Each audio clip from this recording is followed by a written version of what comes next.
Hello YouTube, this is Dr. Ronald W. Satz, founder and chair of the International Society of Unified Science and president of TransPower Corporation, a commercial and custom software manufacturing and certified systems engineering company.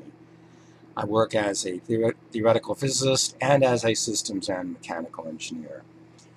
Today, as with most of my screencasts, I'll be discussing the reciprocal system and how it compares to conventional theory.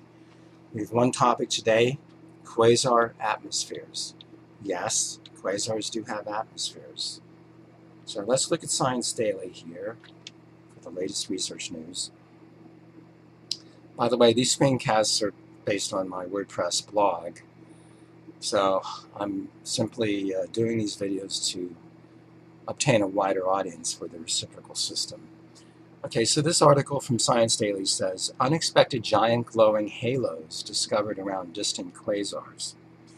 The source is the European Southern Observatory, ESO, and the summary says, quote, astronomers have discovered glowing gas clouds surrounding distant quasars. This new survey indicates that halos around quasars are far more common than expected. The properties of the halos in this surprising find are also in striking disagreement with currently accepted theories of galaxy formation in the early universe. Wow.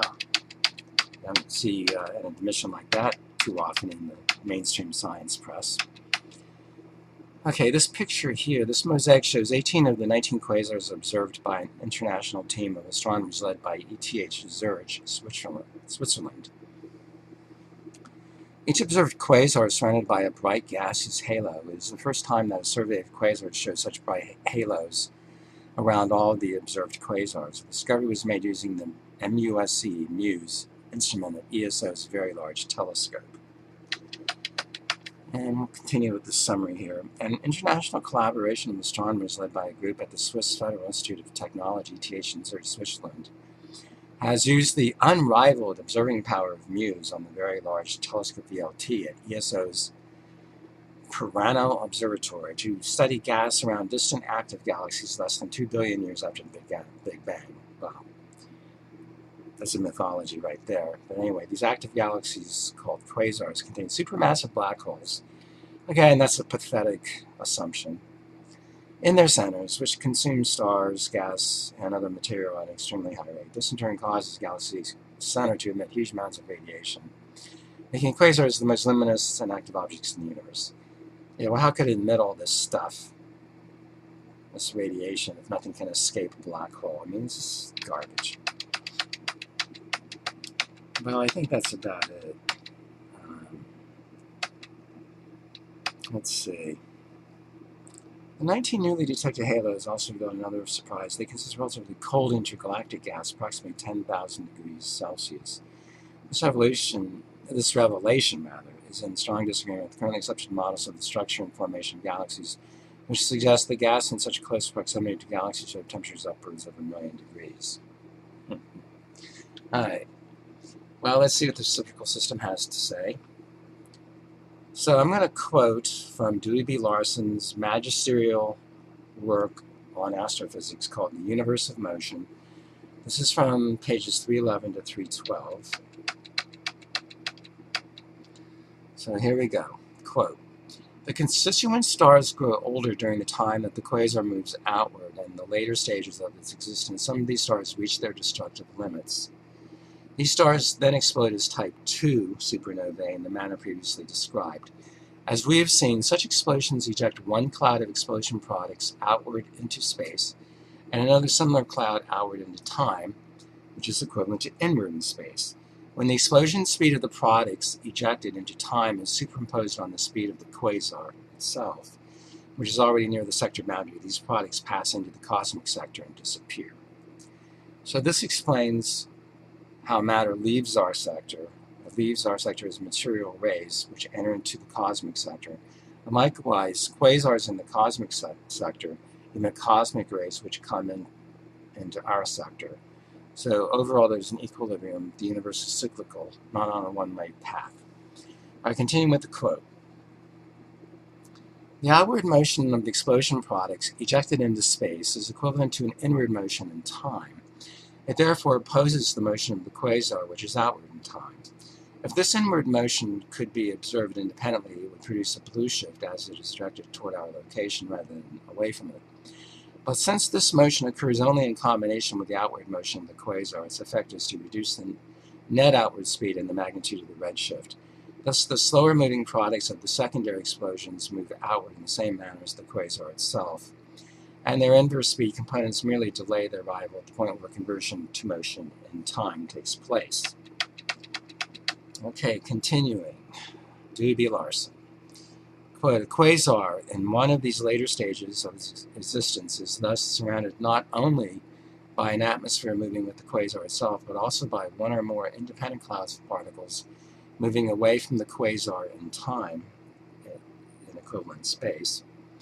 Each cloud of particles gives rise to an absorption redshift differing from the emission value by the magnitude of the inward speed imparted to these particles by the internal explosion.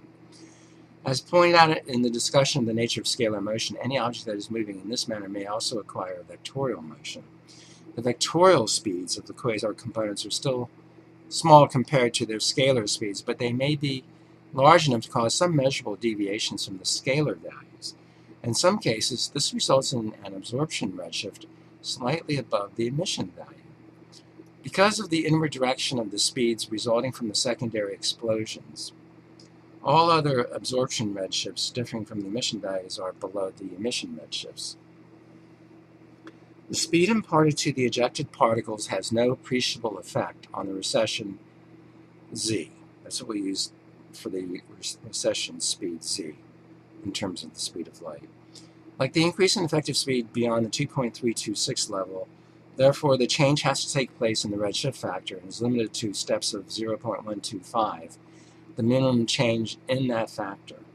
The possible absorption redshifts of a quasar thus exists in a regular series of values differing by 0.125 z up to the square root power. Inasmuch as the value of z for the quasars reaches a maximum at 0.326, and all variability of the redshifts above 2.326 results from changes in the redshift factor, the theoretical values of the possible absorption redshifts above the 2.326 level are identical for all quasars and coincide with the possible values of the emission redshifts. Wow. So again, this shows just how quantitative the reciprocal system is. Okay, that wraps it up for today. If you would like the simplest possible treatment of the reciprocal system, please obtain my work, The Unmysterious Universe, available from Amazon.com or TranspowerCorp.com. I've gotten a lot of nice reviews on Amazon. Simplest possible treatment, just the concepts. Now, if you do want all the mathematics, I mean all the mathematics, please obtain my work, Existence and Interactions, a computational treatise of the reciprocal system, the true theory of everything. This work has 711 pages in the PDF file and 711 slides in the PowerPoint file. So it's a software ebook. Thousands and thousands of equations, numerous diagrams, numerous tables, numerous drawings, figures, everything. It will keep you busy for months studying all this material. Now, once you get through that, and once you want to apply the theory to your particular engineering or scientific business, you can obtain my two database modules, the Reciprocal System Microcosmos Database and the Reciprocal System Macrocosmos Database. The Reciprocal System Microcosmos Database calculates all the properties of photons, subatoms, atoms, compounds, and alloys. It also calculates the properties of cosmic or inverse atoms. The Reciprocal System Macrocosmos Database calculates the properties of astrophysical objects, including the universe as a whole, galaxy clusters, galaxies, star clusters, stars, planets, moons, minor bodies like asteroids and comets, nebulae and voids, and it even has a little section on calculating the potential number of habitable planets in the universe. Extremely comprehensive. The two modules. I've covered all the major topics in physical science.